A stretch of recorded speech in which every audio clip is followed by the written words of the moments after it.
to our very first podcast, video podcast. Is this thing even on?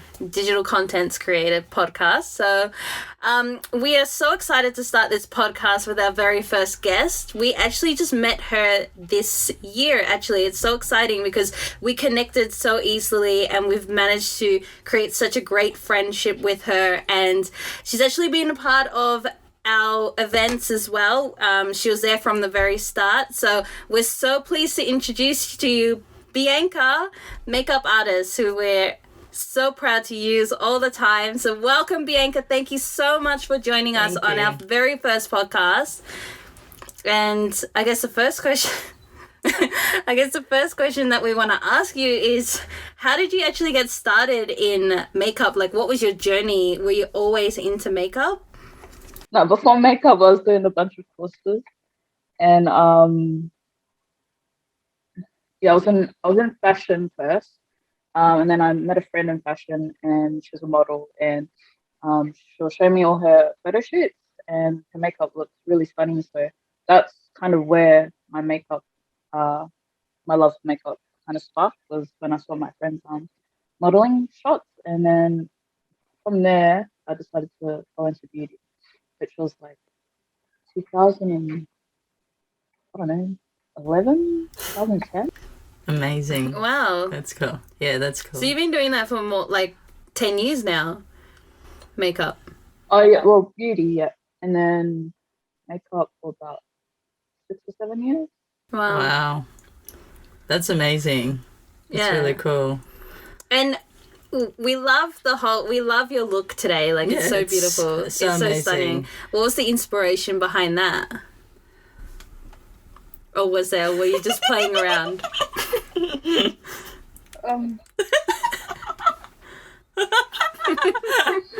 you want me to ask a different question? No. Well, wake up.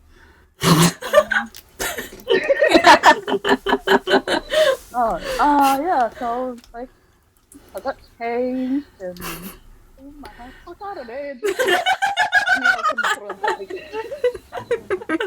Something average. I did my eyebrows. I was like, I gotta put something, a little bit more interesting in. Seeing that I'm a makeup artist, I was like, oh yeah, just put some white eyeliner and some black eyeliner. It's amazing. Well, it looks bomb. It looks amazing. Less is more, right? Exactly. Amazing.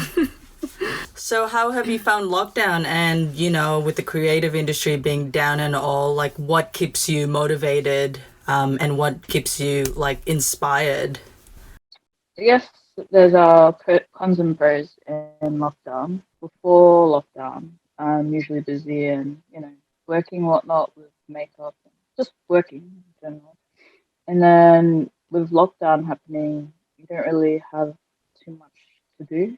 So it really pushed me to create more content and create more work. Like for myself, like do more makeup looks, just dabble in different styles. And with the makeup community, especially here in Melbourne, we tend to support each other, sharing and hyping each other up, which I found like our little makeup community is pretty good when it comes to like sharing each other's work and supporting each other in that way. That's good. And then having little things that like if you're a little makeup friend, can do like little projects together, doing different makeups and connecting with each other like that. That's how I saw keeping motivated in makeup, just having like my friends and other makeup artists support each other and and kind of help each other be more inspired with each other's work and whatnot. Yeah.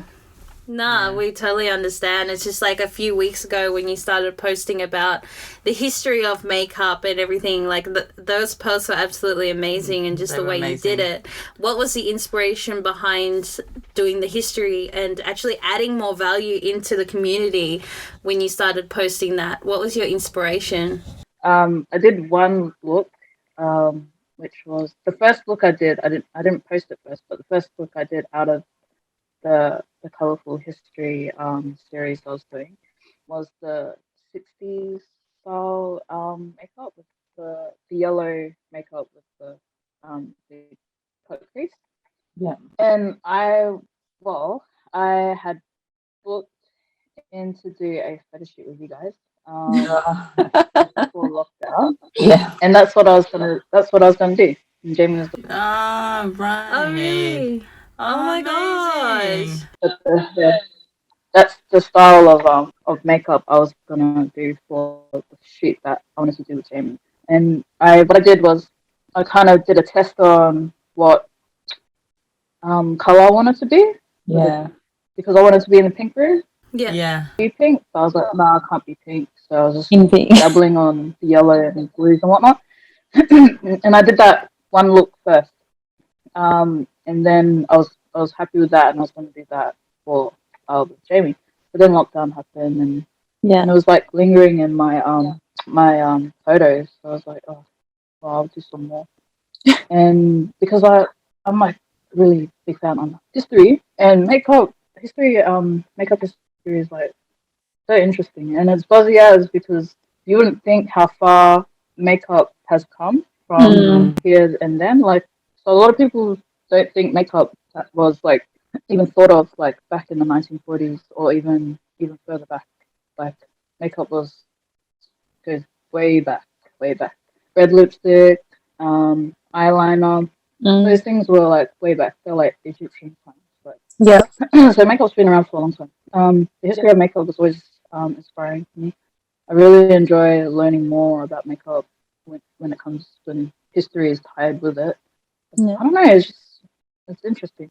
And I wanted to do, when I did that first look, I wanted to do more, and I figured I'll do different eras.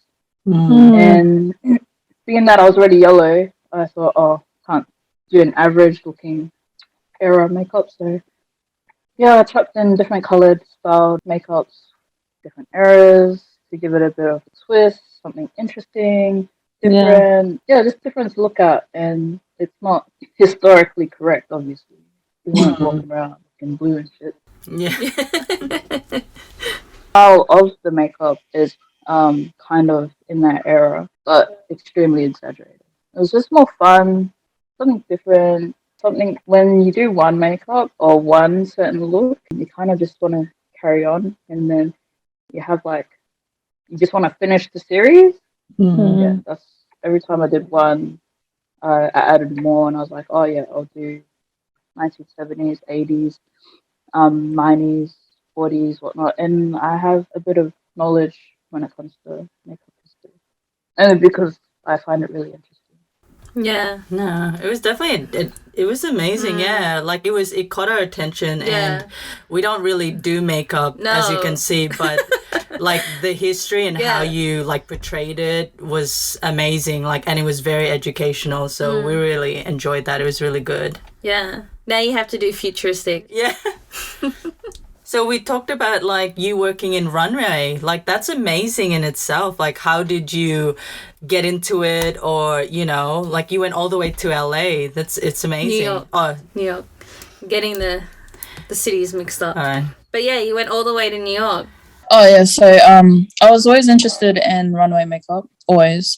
When I got into makeup, I really wanted to do editorial makeup, like photography makeup and runway makeup. Those are my two mains that I wanted to do. It took me a while to get into runway because I had no connections and I didn't know who to talk to and where to go to get into runway. So it took me a bit to get into runway. I had a friend, his name is Matthew Gardiner. He was doing runway makeup at the time. And when he found out I was doing makeup, he brought me on board with the runway he was doing. Wow. And then when I got into the runway and he was kind of showing me the ropes and what to do, what to expect, from there on, everything changed for me. And that's the main area I wanted to do makeup in. Like, I wanted to do runway makeup. It's very demanding. It's very on your feet. You have to work under pressure. It's really messy. It's runway makeup. Doing runway is really messy, but it's beautiful. I love it. It's just the vibes. Yeah. Amazing chaos, and I love it, and I love being middle of it. And you do the most randomest things. When you think about makeup artists, you know, they're a little bit glamorous, you know, they have their stuff set up, and they like a certain, you know, area to work in and whatnot. And they have their space, they have their equipment, whatnot. When you're on runway, you could have that, but majority of the time, you're literally working out of your pockets. Like, you got your bag with you. Your bag has your brushes in it. You got your eyeshadow in your hand, mirror in your hand, whatever, lipstick in your hand, and you're just running around just trying to put all the models together to look all the same or to look amazing. You're sweating, you're stressing, your hair's like fucking out the gate. Everyone's calling on the other makeup artists. Can't find anybody. You know, you're on it by yourself, and you're just like trying to put everything together. And I love that. I love being in that when I started out. Then I ended up knowing my way around, and I got connected with an organization called Global Indigenous Management, and I did some runway makeup with them.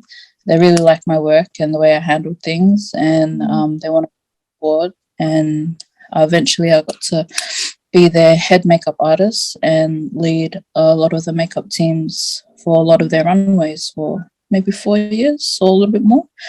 And I was their head makeup artist. And I've met so many makeup artists, so many hairstylists, so many designers through the runways. And from getting more experience there, I kind of went to different runways and had experience there and got to see what they got up to and how they wanted things done. And yeah, it was really fun. I like it. It's not for everybody, but I don't think so. No, Yeah. I think Yeah. I don't think I'd be able to handle that. Yeah, same. That's crazy. Do you actually have any tips and tricks for anyone else or any other makeup artists out there who's actually wanting to get into runway? Is it definitely like it's who you know, it's not what you know kind of situation? Well, in my situation, it was who you know. That's how I got in. But I know a couple of makeup artists that got in just by applying to different runways that have put out applications like publicly for like Melbourne Fashion Week, how they put out some like call sheets and applications to get makeup artists, volunteers, hairstylists and stuff like that. You can watch for those. Those are really good. Those are like the mains as well. But you got to really watch for them because, you know, it's kind of like you blinked and you miss it. Very gets taken up very quickly. Otherwise, here's another tip. If you know any up and coming designers or if you have designer friends that are doing runway, definitely have a chat to your friends who are designers or stylists and whatnot, because they can definitely bring you on board. That's how I got some of my jobs from overseas, is staying with or connecting or being friends with a lot of my designer friends and being their main makeup artist, and then they will get me on board for their runways overseas or in different states. And that's how I got those types of jobs. And what else? Oh, and if you know an organization that does runways, like my organization, which is Global Indigenous Management, they're always looking for makeup artists and hairstylists.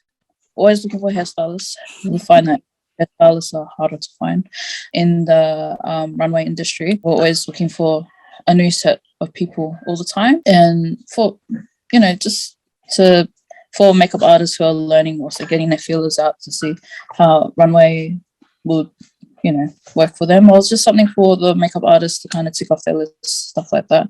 We do look for we do encourage a lot of Indigenous, Native and Polynesian Māoris to join as well, because the runway itself promotes a lot of Native and Indigenous Polynesian work or design models and stuff. So yeah, we're a big advocate for our Native people. Yeah, that's awesome. That's awesome. Yeah, it's kind of who you know, and if not, you gotta keep your eye out for applications that get posted up on runway events like Melbourne Fashion Week and those events. Just keep an eye out for them, because legit, once you like blink and you miss it, you miss it. So you gotta like really put your email in so they can send you email and stuff like that. Amazing. Yeah. Wow, that's good. Yeah. So you guys out there, if you're wanting to get into runway, you know what to do now. Exactly. Another thing that we want to know is like who's your biggest inspiration?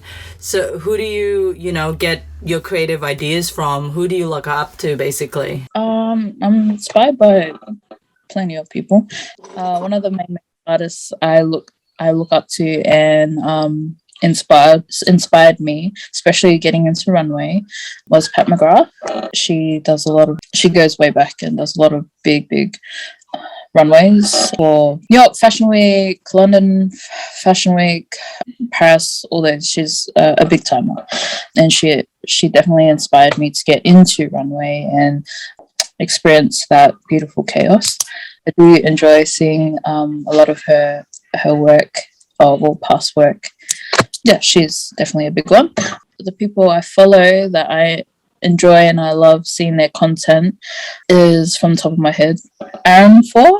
He's got some really cool makeup looks, always different, unique, always I don't know, inspiring. I just enjoy seeing his content. I just enjoy seeing his work and his different graphic eyeliners and eye makeup, everything. Just beautiful. Other makeup artists like that are Melbourne based as well is Eyes by Anais. Sorry if I said her name wrong. Her makeup is perfect as well. She's a perfectionist. Her work is so beautiful, so just crisp. I love it. I've worked with her in runway as well. Wow. She's a big one. I love seeing her work. And another one, another couple of Melbourne makeup artists I enjoy seeing their content is Ebony GB makeup. Her makeup is beautiful as well, very fresh, very dewy and glowy and just natural with a nice pop of color. It's nice. I like seeing her makeup, and it's just so fresh. I love it. And then people from overseas are like more IG makeup content creators. I like Davina Muse. She's pretty cool. She's got some really out there makeup, more artistic, graphic, artistic, just a little bit out the box, but still nice, still neat, still really interesting to look at. It's messy but perfect. I like messy and perfect at the same time. Other one, Marina Gal Von Rose. She was someone I followed since I started doing IG, and her makeup was always really nice and pretty to look at as well. Hers is more like creative for editorial, like editorial creative. You'd see on the runway as well. Her face is art, her work is art, and she just transforms makeup into art and creates this beautiful canvas for everyone to see. I love her work. Yeah. Wow. A lot. That's you got a lot of inspiration. Yeah. That's amazing. That's so cool. Obviously, when we first met, you were actually the photographer. So when you came to our studio, you were actually the photographer. And then once we started talking, you were telling us that you were also a makeup artist. So what was your tipping point to actually picking up a camera as well and taking photos? I don't know about other makeup artists, but for me, I found it really hard to connect with photographers that were on the same page as me. Like not same page, but like there's a certain type of image I wanted to create, whether it be a fashion shoot or makeup shoot or whatever the reason, not on myself particularly, but on models. The photographers I'd work with, they had their own vision. Yeah, they had their own vision. They didn't understand what I was on about. When we did the photos, and their work was great. That's why we collabed. But the photos that I particularly wanted, that they had created before, never really turned out the way I kind of wanted it. And legit, it was just, I guess to them it was just a job. For me, it was more than that. but I want a certain type of image, and my crew, if I was working with a crew, wanted a certain type of image, and we got what we were given, but it was alright. Back with that, we were all good. And it came to a point where when we would normally do like some fashion shoots with our hair friend. Her name's Helen Masway. She's done a lot of our hair stuff, and different types of designers from Shmeen, Aroha, plenty of other designers. And usually we all work together, and we never really had a photographer. And we always have to scope out for a photographer. And like I said, we get what we're given when we do get a photographer. A lot of the times, the crew weren't always happy with the end results, but we made it work. So there was times where the designers will bring their cameras to do a photo shoot, or they'll take photos as well, just like behind the scenes photos, or just photos work before photographer starts taking photos. That's kind of how I got into it, because they literally just, my design friends would just give me the camera and just kind of, because I wasn't doing anything, so I'll do the makeup, finish, and I'm just fluffing around, and everyone else is busy, like, fixing up their dresses or their outfits, their garments, and Helen will be touching up the hair, and I'll be a free pair of hands. So they'll just chuck me the camera and be like, "Oh, just take some photos, some before photos." And I'm like, "Yeah, sweet as." So I'll just like take some before photos, and then it ended up like we did a lot of these things, and it ended up me just literally just taking more photos for us, because we felt that it would take so long to get the professional photos. So being a team that wanted their stuff like right there and then, which was all good because we need the content, like we just take some photos, I'm like, yeah, see that. So like, go around the corner and we'll do some fucking model shit and take photos, and everyone was kind of just happy with the photos I took, and they're like, "Oh, we'll just use your ones," and I was like, "Yeah, sweet as." And then they'll get those photos will get sent out to everyone that was on the team on that day or within the week, and then we kind of just edit it the way we liked it, and everyone was just happy like that. And then that was the very beginning, and then from there on, they would just chuck me the camera and be like, because I didn't have a camera, they'll just gave me their camera and be like, "We just take some photos." So I was like, "Yeah, sweet, we'll do some good shit." And then and that's how I got into photography. One, because I wasn't always happy with my end results with other photographers. Two, I couldn't find a certain photographer that could do a certain type of style of photography that I wanted. And the photographers I did follow weren't in Australia, they were like from overseas. Three, I wanted like the photos right there and then, and I just wanted to be able to play with the photo, to be able to touch it up myself or edit it stuff the way I like it, because I'm not going to disrespect a photographer and alter the images they give me, because that's straight up rude. I know that's rude, and I'm not going to do that to their work. So therefore, I wouldn't touch their stuff. Of course, I'll keep what I like and promote, or just whatever, promote or refer to people who want that photography, whatever the case. So I felt like there was no go zone area if I'm touching other people's works. I'm like, yeah, I'm not going to do that. So the best was take my own photos, dabble in editing so I know how to do it, and so I can do it for my team. And then on big team trips for fashion shoots with my crew, I know what I'm doing. So I know how to take a photo. I know a little bit about lighting. I know some stuff about angles. I know how to edit a little bit. So okay photos at the end, and so my team has content, and I just did it for my team, did it for myself, to just have nice photos, just nice photos. I wasn't looking to kind of go beyond it. I just wanted my photos. Yeah. That's fair. It's completely fair. No, that's great. No, that's awesome. That's awesome. And sometimes you kind of just have to do that. You just have to be like, you know what? I'm happy with what I'm getting, but I'm not really that happy with it, so I may as well just do it myself. Yeah. Yeah, I want I get some really good images, of course, and I'll keep them as they are.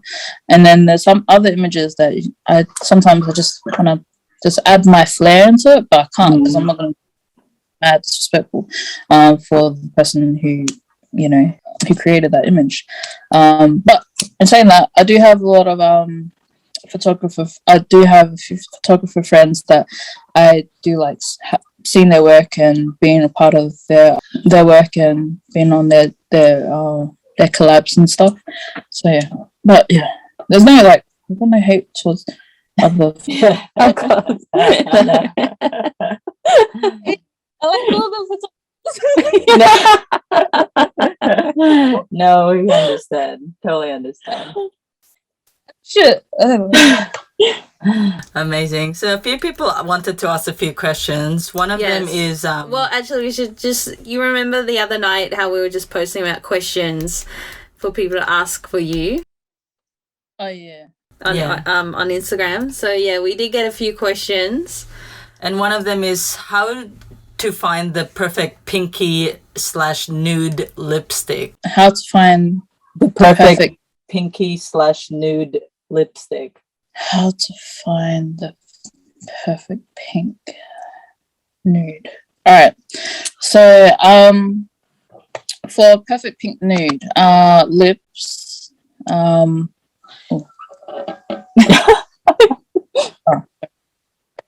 Pink nude lips. So pink nude lips. There's heaps. So how to find the I reckon your best depends on your budget, depends on if you want it matte or if you want it lipstick or gloss. Okay, I'm gonna start with my go-to, I guess. So my go-to pink nude for clients would be MAC, and I know MAC can be 50-50 on people. Some people like MAC, some people don't.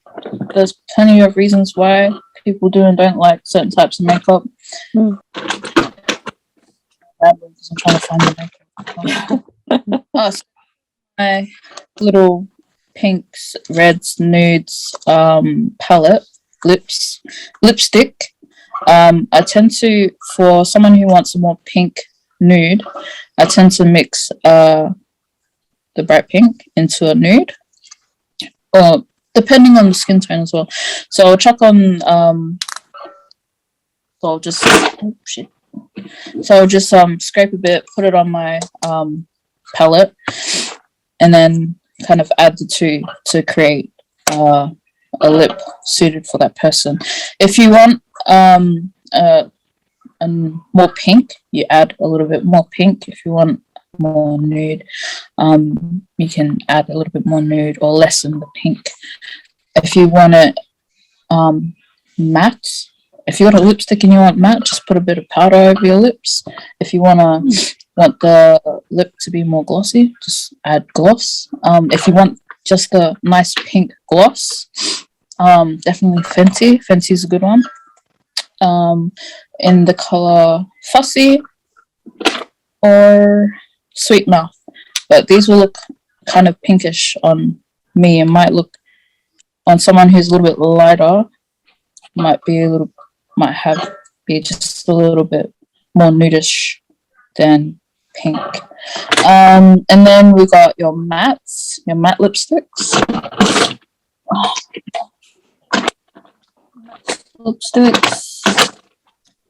My matte lipsticks, again, it's really up to people's what they like in brands and whatnot, but my matte lipsticks in Jeffree Star, and he's got some nice pinks and nudes. So he's got variety. Variety. I'm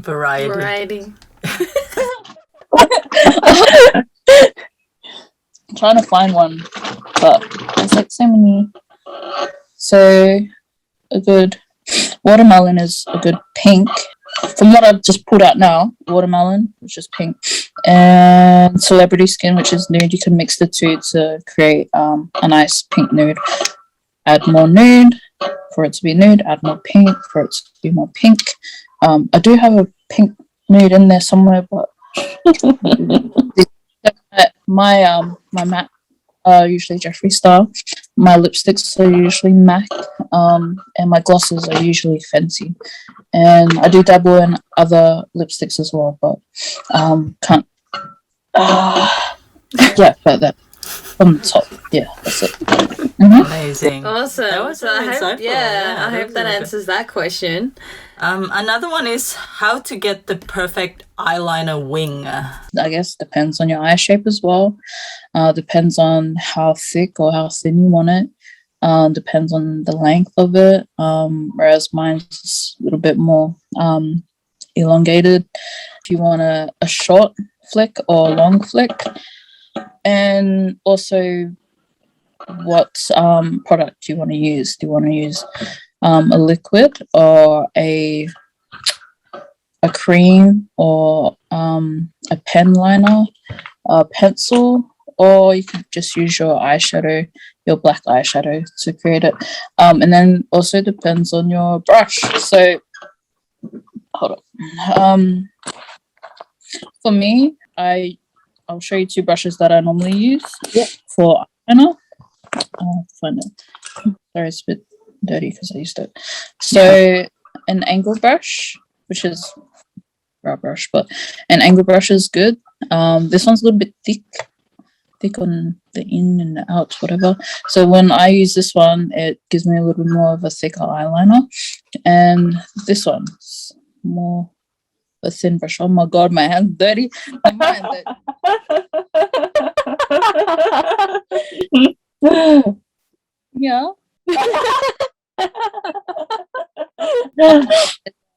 The thin eyeliner brush. I don't know the number to them, sorry, but this is one I use. This is the one I use for this one, which is the purple. And the white I used the thick one, which is this one. So these are the thin types of brushes I would use for a thin eyeliner and to sharpen it on the end. Otherwise, I'll use this for like an average wing liner and also for it to be just a little bit thick.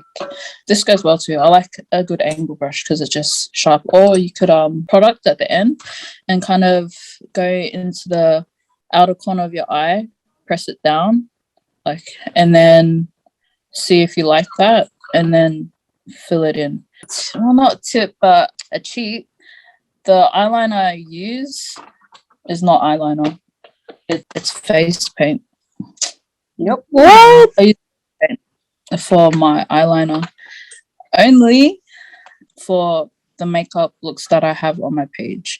Like if I'm doing a makeup look, I'll use a black eyeliner. Hold on, I'll try to find it. I think it's behind. Wait, hold on. A cheat that I use for makeup looks that I have on my page and for this live and for things I take photos of and I'm actually not going to go out in the world, I use face paint. So that's what I use. Whoa. What? That's cool. That's cool. Yeah, because one, it's smooth as. It's two, it doesn't waste my eyeliner. It is. Yeah. It's so expensive. Eyeliner is expensive. This little thing is like, I don't know, $43. This thing here is like, what, $5?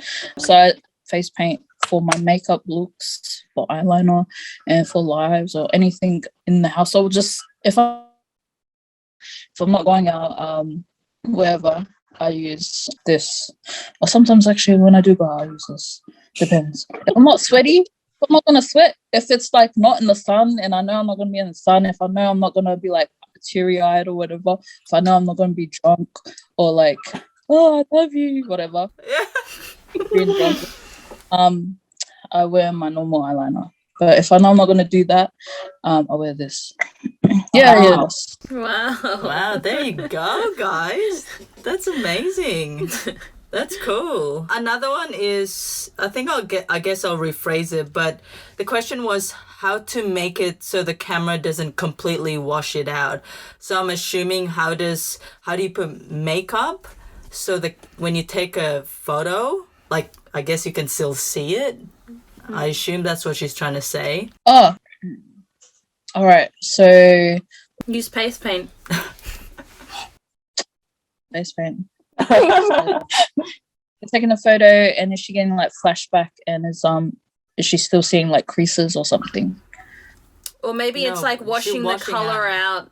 She's not getting like, yeah. She's not getting the full coverage in the photo. I think that's what she's trying to say. Maybe question again. So it says how to make it so the camera doesn't completely wash it out. Is it like, do you put on more makeup? Is it the lighting? Or It is could it the probably It's the be the lighting? lighting. To take photos and it doesn't completely wash you out, definitely consider the lighting being one of the mains. So getting your lighting right and playing with the tone of the lighting as well, whether it be warm or cool, can help with your whole picture and bring out your makeup. For it to be washed out, there might be too much light. If it's the makeup that's looking kind of flat in the picture, you might try a bit of what's that thing called, translucent powder in certain areas of your face, and then maybe bronze up the area. So if you're finding that maybe you're outside taking a photo and you got your makeup on and you're looking like a bad bitch and you're outside and photos and then the sun's just completely gulped you up and you're looking like bloody Casper the Ghost, definitely try to take photos maybe in a shade. If not, just for photos, definitely chuck some bronzer on in certain areas of your face to deepen the face. Give the face depth. Yeah. Put some highlighters onto your points, the areas, and that should give your face a little bit more dimension. Foundation, depending on what foundation you're using, depending on where you're taking your photos, whether it be outside or inside. If you're using matte foundation or dewy foundation is beautiful in the sunlight, so it'll give you a nice natural glow, whereas matte foundation will be more full coverage and you can take photos inside or outside. If you're looking a bit off color, say like if you're looking a bit orange or looking a bit yellow or looking too fair or whatever the situation, maybe add into your foundation another tone of color just to neutralize your face or your foundation. But there's plenty. You're going for it. Yeah. Depending on, is it even foundation? Is it eyeshadow? Or is it lips? Or is it cheeks? So if it's eyeshadow and you're finding that the lighting is washing your eyeshadow out, or the camera itself is washing your eyeshadow out, maybe add a little bit more eyeshadow. Maybe take your photos in a different angle, change up the lighting, or darken your eyeshadow, or put more shimmer in your eyeshadow. Oh, there's heaps. There's so many. So yeah, I think you need to be very specific. Yeah, but it's, definitely. Yeah. Or the photo, or the settings in your camera. Sorry. Gosh, so many. Yeah, so many factors in that. So yeah, definitely covered heaps. Covered heaps, definitely. Another one was what inspires your creativity. I think we've spoken a little bit about it before, but I guess just touch on it again. What inspires my creativity? Okay, so besides being on lockdown and having not much to do and kind of pushing myself to make content and make more makeup looks and making a little bit more fun, a little bit more interesting. Before the lockdown, where I normally draw my inspiration is from different objects, to be honest. Like when I do shoots with my friends, or like fashion shoots, something before I do the shoot or before I have an idea, something stands out. There's like one object that will stand out to me, and then that one object I'll like constantly think about, and I'll base my whole shoot around that one object. And it could be a pair of shoes. Like it could be a pair of shoes that's like a shoes that I'm like obsessed with, and I just like, and all I'm thinking about is this pair of shoes, and I don't even have them in these pair of shoes, and like something like that, and I'm like so fixated on the certain object or the certain thing or certain person or certain type of fabric or certain color, and I want to base my whole shoot and my whole project around that one item. And literally that's all I can think of. And then as I'm out doing my daily stuff, or just it's always constantly in my mind. And when I'm talking to certain people, like when I talk to certain people, I place them in that surrounding that I'm thinking of, and I'm like looking around for people that would kind of suit that idea, or look at clothes that suit that idea, whatever it is, or that location, whatever, blah blah blah.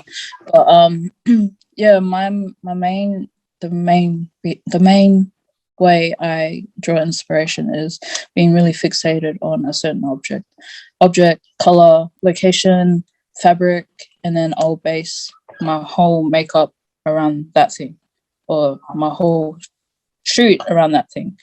Whereas like the makeup itself, and like it's not even the main factor, it's that object. Like I want to do something with that thing, and everything with it just complements that thing. I don't know. I do that, and then kind of building my makeup ideas around that, and merge it into the idea that I want to have. That's cool. But just haven't been able to shoot. That's all. Yeah. Wow, that's amazing. Yeah, that's cool. That's crazy. That's crazy, yeah. Well, one question from us is, obviously you've seen the new sets. So first question is, which one so far is your favorite? And the second one is, if you were to plan a shoot in your favorite set, what kind of concept would you go with? Oh damn. I'll disco room. I really do. It's yeah, I like that. I like the disco room and the pink room. Bro, this is like I'm keen, man. I just want to see. I just want to have a look. But those are the two that look very nice. Like it. Okay. So we'll go with the disco room, probably because I don't know how to paint it. Whatever. Not biased or anything. And what type of ideas I want to shoot?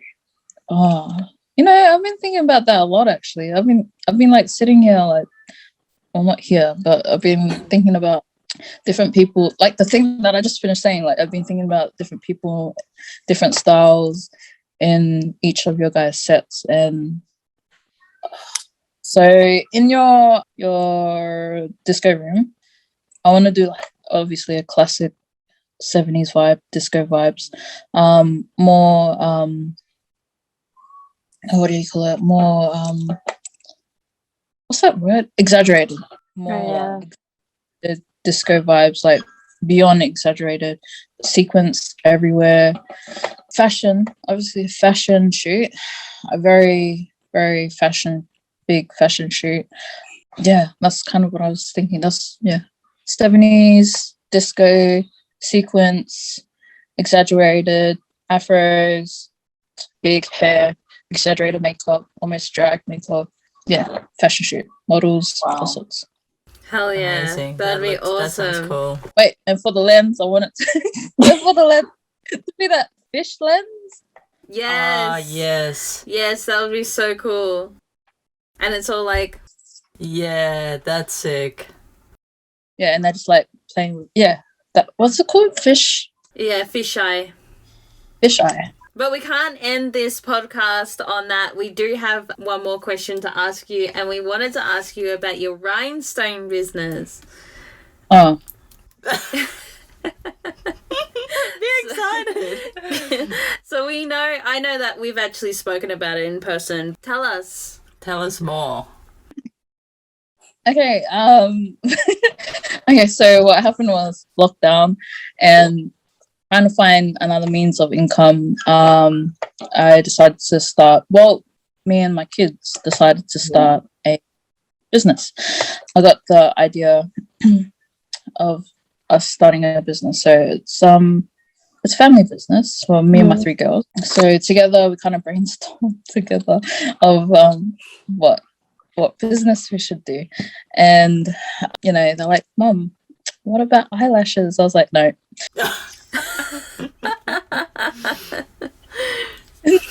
Oh, okay. And then my baby's like, oh, can we sell puppets? I was like, hell no. So puppets are those fucking fidgets. They're like fidgets. Oh, gosh. right. Yeah. No. Yeah, shut them down. And I was like, we're gonna sell rhinestones. What's the point in asking? Yeah, exactly. Oh my gosh. Okay.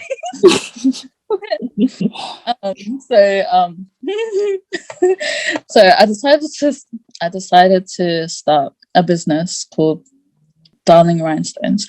Darling Rhinestones, I felt maybe was just a little bit different because at this time are starting up little businesses and selling little bits of things, like the makeup. Some of the makeup community is selling makeup stuff like lipsticks, eyeshadows, eyelashes. Eyelashes being quite popular. I did want to get into eyelashes because it's quite popular, and I respect my eyelash people that are selling their eyelashes, and I'm happy to support them. I'm not gonna go into competition with eyelashes. So I decided to do something different, and I decided to choose rhinestones only because, one, I find that, well, for me, I found it kind of tricky getting my hands on rhinestones, and they kind of come in just a tray of different colors, which is all good. It's like, it's cool, but they come in like one size and stuff like that. So I found that with makeup artists, I wanted to cater to makeup artists and other people, rhinestones, and I wanted to create like almost a palette of rhinestones and different size, different colors, so they kind of have it for their kit and have it on hand if they need to use rhinestones for their makeup or for their hair or for their lips or for their nails or whatever the reason. They're used for anything really, just to give it dazzle and sparkle, whatever, look nice and bougie. But I chose rhinestones because I know no one's doing them. I felt that it's not a much needed accessory or product for people or makeup artists, but I found that if you look at it a lot, it's kind of something that they'll end up buying because it looks pretty. So that's why I decided to do red. So I'm like, shine your face so much. I know you're gonna. Yeah. It's a good strategy. Oh yeah, if I just like chuck it out there all the time, they're like, oh yeah, maybe I need some rhinestones. You don't really need. But yeah. Have the supply and the demand will come. Yeah. Like, what the fuck? And they make your makeup look way more extra. I'll show you palettes. So I'm still in the process of getting all my stones together and getting all my my bits and pieces together. But I'm looking into like selling almost a whole pack. Wow. And it comes all different colors, all different sizes. So each row would be like one color but different sizes, different dimension, whatever. And we've started off with 12 colors at the moment. I'm still working on everything else, website and more products and just building it together. Wow. Amazing. That's amazing. Yeah, that's so good. And obviously, yeah, being in lockdown, it's so hard, especially for the creative industry, that you kind of do have to think outside the box in terms of like, you can't go out and do makeup, so what's another stream of income that you can make while we are in lockdown? So that's really good that you're actually doing that. So guys, get on it. Darling Rhinestones on Instagram. Go and give it a follow. This has been awesome. It's amazing. This has been so much fun. It's so much fun. Great insights. Definitely, learn a lot in terms of makeup that we had no idea. So thank you. It's very, very good. You're welcome. Well, yeah, thank you. Thanks, B. Thanks for being our first, female content creator guest on our Digital Content Creators podcast. Yeah. It was, hopefully you enjoyed it as much as we did. Thank you for having me. And yeah. Amazing. Amazing. And we can't finish this without doing a quick story. Hey guys, we just finished up our very first podcast with Bianca. Yeah, so stay tuned, guys. We're gonna post this live on Sunday, so be excited. It's our very first podcast. We're super excited. Any makeup enthusiast or who wants to be a makeup artist, recommend you guys watching this. This is so insightful, educational, and a lot of fun. Definitely. Yeah. And thank you again to B. Thank you for being with us tonight. Awesome. Oh. Oh, and she's gone. All right. Thanks. There it is. Thanks, guys.